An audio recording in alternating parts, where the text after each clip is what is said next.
नमस्कार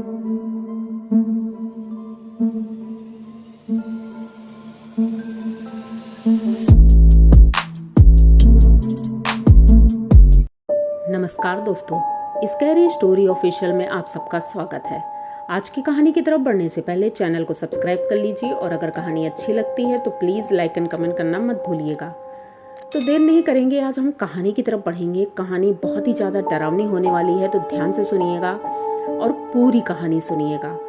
तो कहानी है अजीत की। अजीत अभी 5 साल का है और बहुत छोटा है। तभी अचानक से एक दिन खबर आती है कि उनके पिताजी की डेथ हो गई है। एक फैक्ट्री पे काम कर रहे थे और काम करते करते एक एक्सीडेंट में उनकी मौत हो जाती है।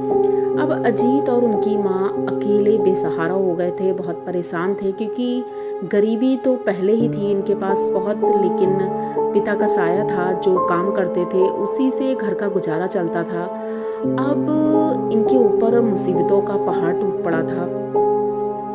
ये लोग अब जिस घर में पहले रहते थे वहाँ से इनको घर छोड़ना पड़ गया क्योंकि इतने पैसे नहीं थे जो घर का किराया दे सके।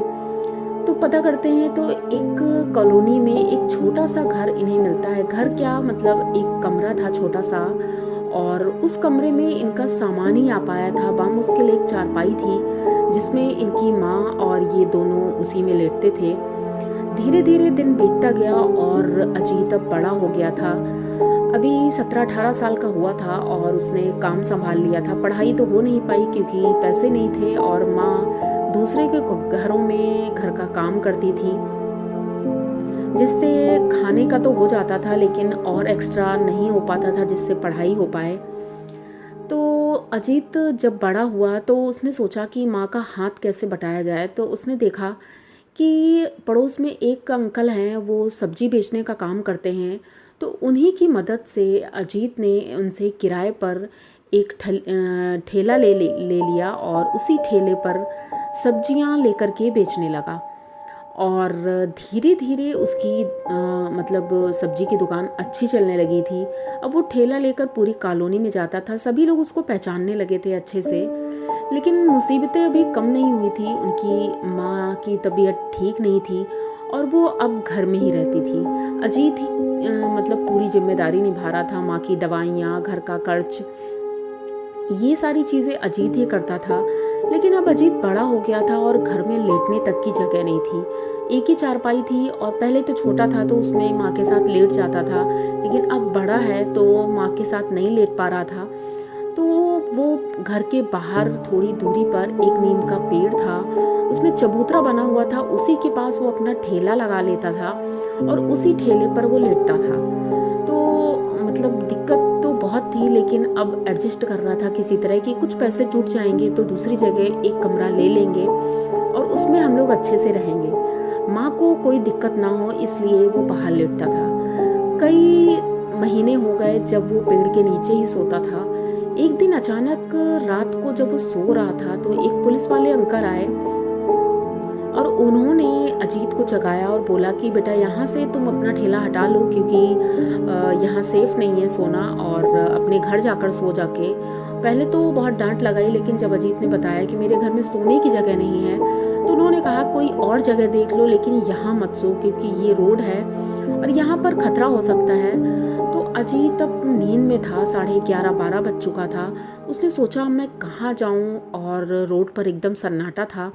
जब पुलिस वाले अंकल चले गए तो उसने नींद में ही अपना ठेला चलाना शुरू किया और सोचा कोई और दूसरी जगह देख लेता हूँ, वहीं पर अपना ठेला लगाकर वहीं पर सो जाऊँगा। वहाँ से लगभग 100 कदम की दूरी पर एक शमशान घाट था। अजीत ने बचपन से सुना था और देखा भी था, लोग बोलते थे कि शमशान घाट हॉन्टेड है और वहाँ पर नहीं जाना चाहिए, लेकिन अजीत इन सब चीज़ों को नहीं मानता था और डरता भी नहीं था क्योंकि जिसके आगे पीछे कोई हो नहीं, और डर किस बात का ये वो सोचता था। आखिर डर तो जिंदा लोगों से होता है, मरे लोगों से क्या डर। यही सोच करके वो अपना ठेला उस शमशान घाट के अंदर ले जाता है और दीवार जो थी उसकी शमशान घाट की, उसके अंदर टिका करके वहीं ठेला लगा लेता है। गेट लगा हुआ था तो गेट उसने बंद कर दिया, जाली वाला गेट था। और उसी दीवार के सहारे वो अपना ठेला लगाकर वहीं पर बैठ गया ठेले में। उसने देखा शमशान घाट में एक बल्ब जल रहा है, ज़्यादा पावर नहीं है उसमें लेकिन बल्ब जल रहा था। उसने इधर उधर देखा, वहाँ पर बहुत पेड़ हैं और शायद आज कोई चिता जली थी तो उसकी राख अभी जल रही थी हल्की हल्की। तो ये वहीं पर बस अपने ठेले में लेट जाता है और उसे नींद आ रही थी बहुत तेज़ी से, तो वो सोने लगता है। अभी थोड़ी देर ही हुए थे कि उसे ऐसा महसूस हुआ जैसे कि वो चल रहा है, आंखें बंद किए हुए था और तभी अचानक से उसे ठंड लगने लगी। जब उसने आंखें खोली तो देखा कि उसका ठेला शमशान घाट के बाहर है। ऐसा कैसे हो सकता था? मतलब वो तो एकदम चिपका के उसने दीवार में लगाया था और वहां से खिसकने का कोई साधन भी नहीं कि मतलब अपने आप से नहीं जा सकता था। तो उसे लगा हो सकता है बंदर वगैरह हो या कोई जानवर होगा। वो अपना ठेला दोबारा लेकर आया और उसी जगह पर उसने लगाया। जैसे ही वो सोने लगा था तो उसे कुछ आवाज़ आई रोने की, जैसे कोई रो रहा है। तो वो उठकर बैठता है तो देखता है कि सामने जहाँ पर वो राख धधक रही थी अभी, उसके पास एक औरत बैठी है, रो रही है और 3 आदमी बैठे हुए हैं। अंधेरा था उस जगह पर क्योंकि एक पेड़ था और बल्ब जो था वो थोड़ी दूरी पर लगा था दूसरी जगह पे। तो जिस जगह पे वो औरत बैठी थी वहाँ पर अंधेरा था तो इसे कुछ क्लियर नहीं दिख रहा था। ये उठा, काफ़ी देर तक पहली बात तो आवाज़ आ रही थी रोने की तो इसे नींद नहीं आ पा रही थी। इसने सोचा जाकर देखता हूँ आखिर बात क्या है। तो ये धीरे धीरे उनकी तरफ बढ़ रहा था और आवाज़ें बहुत तेज होती जा रही थी। रोने की आवाज़ें इतनी ज़्यादा तेज थी कि जैसे उसके कान फट जाएंगे। ये वहाँ जाता है और उनसे पूछता है कि आप रोइए मत, अब जिसको जाना है वो चला गया है। थोड़ी देर के लिए आवाज़ें बंद हुई लेकिन कोई कुछ बोला नहीं। तो इसने कहा कि मैं आपके लिए पानी लेकर आता हूँ और आप परेशान मत हो। ये जाता है, देखता है एक कमरा बना हुआ था खुला हुआ और उसके सामने एक घड़ा रखा था। तो इसने उस घड़े के ऊपर से ग्लास उठाया, उससे पानी निकाला और पानी निकाल करके जैसे ही ये मुड़ा इसने देखा सामने कोई नहीं है, जबकि 4 लोग थे। अगर वो जाते तो भी समझ में आ जाता, जाने की आवाज़ आती, दिखाई भी पड़ता क्योंकि वहाँ से ज़्यादा दूर नहीं था। लेकिन आखिर इतनी जल्दी वो 4 लोग कहाँ चले गए ये अजीत को अभी भी समझ में नहीं आ रहा था। ये चारों तरफ देखता है, एकदम सन्नाटा, कोई भी नहीं था और रात बहुत ज़्यादा हो गई थी, लगभग 2 बज चुका था।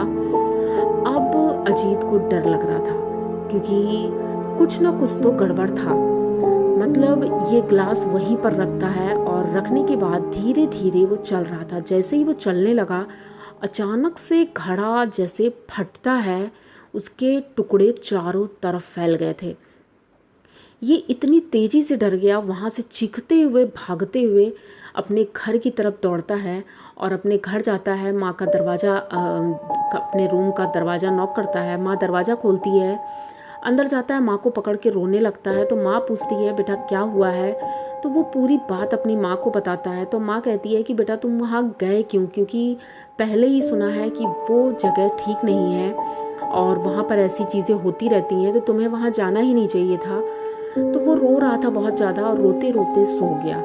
अब सुबह होती है तो उसकी माँ चेक करती हैं, देखती हैं, जगाती हैं तो देखती हैं उसे बहुत तेज़ बुखार था। तो डॉक्टर के पास ले गई और दवाई लेकर आई, लेकिन उसका बुखार नहीं उतर रहा था। उसकी आंखें एकदम लाल थीं और इतना ज़्यादा डरा हुआ था कि वो अपनी माँ को एक भी मिनट के लिए छोड़ नहीं रहा था। उनके पड़ोस में एक बूढ़े दादा थे, तो उन दादा को उनकी माँ बुला के लेके आई कि दादा देखो बेटे को कुछ हुआ है, वो बहुत रो रहा है। जैसे ही वो अंदर आया उन्होंने देखा कि ये तो डर गया है, तो उन्होंने उतारा के लिए कुछ बताया और उनकी माँ ने जब उतारा किया उसके बाद अजीत ने अपनी आंखें खोली थी और उसका बुखार उतरा था। तो अजीत का ये एक्सपीरियंस तो वो आज तक नहीं भूल पाया है और बहुत ज़्यादा डर गया था।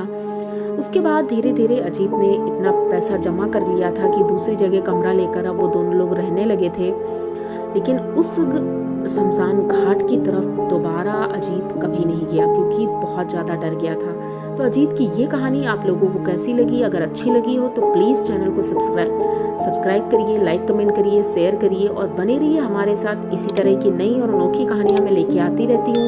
तो मिलते हैं फिर किसी नई कहानी में, तब तक के लिए डरते रहिए।